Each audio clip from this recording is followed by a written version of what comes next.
ജമാഅത്ത് ഇസ്ലാമി ബന്ധവും പിന്നെ UDF ബന്ധവും ഇതും തമ്മിൽ കമ്പാരിസൺ ഇല്ല. കാരണം ഇതിൽ CPM എവിടെയും വിട്ടുവീഴ്ച ചെയ്തിട്ടില്ല.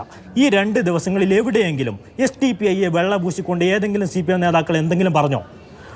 ജമാഅത്ത് ഇസ്ലാമിക്ക് മതരാഷ്ട്രവാദമില്ലെന്ന് VD സതീശൻ പറഞ്ഞു. വടകരയിൽ മത്സരിക്കാൻ പോയപ്പോൾ ജമാഅത്ത് ഇസ്ലാമി പഴയ ആശയങ്ങൾ ഉപേക്ഷിച്ചു എന്ന് K മുരളീധരൻ പറഞ്ഞു. ഇവിടെ ഏതെങ്കിലും CPM നേതാവ് SDPIയെ വെള്ളപൂശിയോ? SDPIയെ തള്ളി പറയുന്നില്ല. SDPIയുടെ വോട്ട് വേണ്ട എന്ന് ഉണ്ണി, ഇപ്പൊ ഈ SDPI പോലൊരു രാഷ്ട്രീയ പ്രസ്ഥാനത്തിന് ഇപ്പോൾ ഒരു CPMുമായിട്ട് ചേർത്ത് സംസാരിക്കുക അല്ലെങ്കിൽ അത് ഒരു അംഗീകാരം കിട്ടുന്ന രീതിയിലേക്ക് SDPI മാറിയിട്ടുണ്ട്. അപ്പോൾ CPMന്റെ കാര്യം പറയുകയാണെങ്കിൽ അവർക്ക് വേറെ നിവർത്തിയില്ല. ഈ ന്യൂനപക്ഷ വോട്ടുകൾ എതിരായി വരാവുന്ന വോട്ടുകളെ കുറച്ച് ഭിന്നിപ്പിച്ച് മാറ്റുക എന്നുള്ളത് ഞാൻ നേരത്തെ അനന്തൻ്റെ അടുത്ത് പറഞ്ഞു വരാം. അങ്ങനെ ഒരു വേറൊരു മാർഗവുമില്ലാത്ത സ്ഥിതിയിൽ CPM നിൽക്കുമ്പോൾ അത് ഉപയോഗപ്പെടുത്തുക എന്നുള്ളത് SDPIയും വിചാരിക്കുന്നുണ്ടാവുമോ? നമുക്ക് SDPIയുടെ കാര്യത്തിലേക്ക് ആദ്യം വരാം. SDPI എന്ന് പറയുന്നത് കേരളത്തിൻ്റെ രാഷ്ട്രീയ ഭൂമികയിൽ അപ്രസക്തമായിക്കൊണ്ടിരുന്ന ഒരു രാഷ്ട്രീയ സംഘടനയായിരുന്നു കുറച്ചു കാലം മുമ്പ് വരെ. അവർക്കൊരു വിസിബിലിറ്റി വേണമായിരുന്നു. കാരണം അവരുടെ പോപ്പുലർ ഫ്രണ്ടുമായി ബന്ധപ്പെട്ട എല്ലാ നേതാക്കളും അറസ്റ്റ്, ജയിൽ തുടങ്ങിയ കാര്യങ്ങളൊക്കെ സംഘടന തന്നെ ഉണ്ടോ എന്നുള്ളൊരവസ്ഥയിൽ നിൽക്കുമ്പോൾ ആ സ്പേസ് മുസ്ലിം ലീഗ് എന്ന രാഷ്ട്രീയ പ്രസ്ഥാനം ഹൈജാക്ക് ചെയ്ത് അവരുടെ ശക്തിയൊക്കെ ചോർത്തിയെടുക്കുന്ന സമയത്ത് അവർക്കൊരു രാഷ്ട്രീയ വിസിബിലിറ്റി വേണം. ഇങ്ങനൊരു രാഷ്ട്രീയ പ്രസ്ഥാനം കേരളത്തിലുണ്ട് എന്ന് പൊതുസമൂഹത്തിന് മുന്നിൽ അറിയിക്കണം. അങ്ങനെ ഒരു സാധ്യത അവർ പ്രയോജനപ്പെടുത്തുന്നു. അവരുടെ ചരിത്രം എടുത്താൽ അത് കാണാൻ കഴിയും. മുമ്പത്തെ തെരഞ്ഞെടുപ്പുകൾ എടുക്കുമ്പോൾ ലോക്സഭയായാലും നിയമസഭയായാലും ഈ SDPIയുമായി ഏതെങ്കിലും തരത്തിൽ ഏതെങ്കിലും നേതാക്കൾ ചർച്ചയ്ക്ക് പോയിട്ടുണ്ടെങ്കിൽ കുറച്ച് കഴിയുമ്പോൾ തന്നെ ആ വീഡിയോ ലീക്കാവും. പിന്നെ അതായിരിക്കും ചർച്ച. അതിൻ്റെ ലക്ഷ്യം എന്താണെന്ന് പറഞ്ഞാൽ ഞങ്ങളൊരു ശക്തിയാണ്, രാഷ്ട്രീയ ശക്തിയാണെന്ന് എല്ലാവർക്കും ഒരു മെസ്സേജ് കൊടുക്കുക എന്നുള്ളത് തന്നെയാണ്. ഇപ്പോഴും കേരളത്തിൽ ഇടത് വലത് മുന്നണികളെ കൃത്യമായി SDPI ഉദ്ദേശിച്ച സ്ട്രാറ്റജിയിലേക്ക് എത്തിച്ചു എന്നാണ് ഞാൻ വിചാരിക്കുന്നത്. മഞ്ചേശ്വരം വെച്ച് അവർ UDFനെ കൊണ്ടുവന്നു, നിയമം വെച്ച് അവർ LDFനെ കൊണ്ടുവന്നു. അങ്ങനെ ഒരു രാഷ്ട്രീയപരമായ ആവശ്യം SDPIക്ക് ഇതിലുണ്ടായിരുന്നു.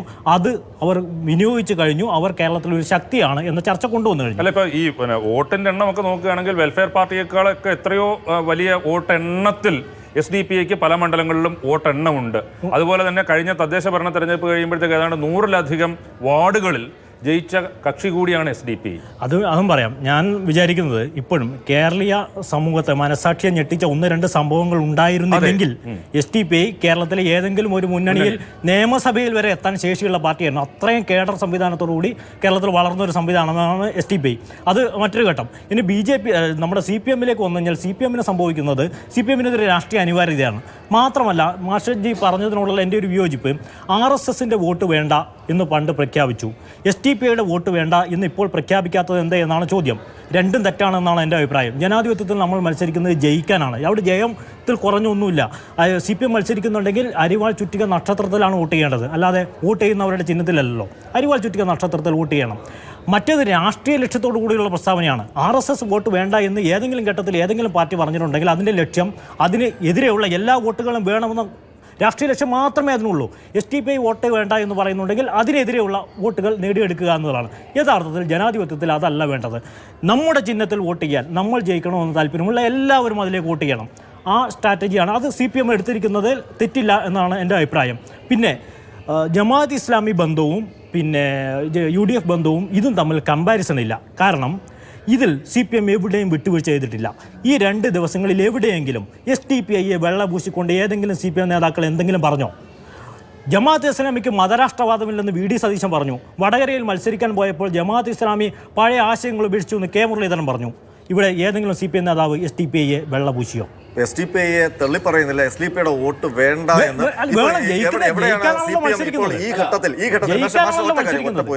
ഘട്ടത്തിൽ CPM എത്തി നിൽക്കുന്ന ഏറ്റവും വലിയ ദുരന്തം എന്ന് പറയുന്നത് മുഖ്യമന്ത്രി SDPIയുടെ വോട്ട് വേണ്ട എന്ന് പറയുന്നില്ല എന്നുള്ളതാണ്. എന്തുകൊണ്ടാണ്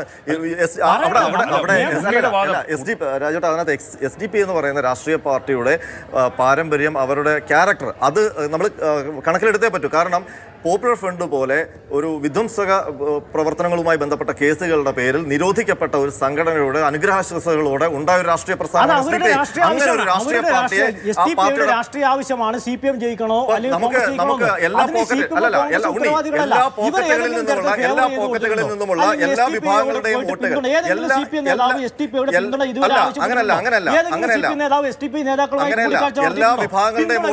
എല്ലാ വിഭാഗങ്ങളുടെയും വോട്ടുകൾ വേണമെന്ന് ജനറലായിട്ട് CPM പറയാം. എല്ലാ വോട്ടുകളുടെയും പറയുന്നത് ജനാധിപത്യ രീതിയിൽ അത് ജനാധിപത്യ വിരുദ്ധമാണ്. ഒരാൾ ഇന്ത്യൻ പൗരനാണ്, അയാൾക്ക് വോട്ടവകാശം ഉണ്ടെങ്കിൽ ഒരാൾ ഇന്ത്യൻ പൗരനാണ്, അയാൾക്ക് വോട്ടവകാശം ഉണ്ടെങ്കിൽ അയാളുടെ വോട്ട് വേണ്ട എന്നെങ്ങനെ പറയും? അയാൾ SDPI കാരനാണോ RS കാരനാണോ എന്തും ആയിക്കോട്ടെ. വോട്ട് ഞങ്ങൾ LDF നൽകാൻ തീരുമാനിച്ചിരിക്കുന്നു എന്ന് പറയുമ്പോൾ വോട്ട് വേണ്ടെന്ന് പറയാൻ കഴിയില്ല.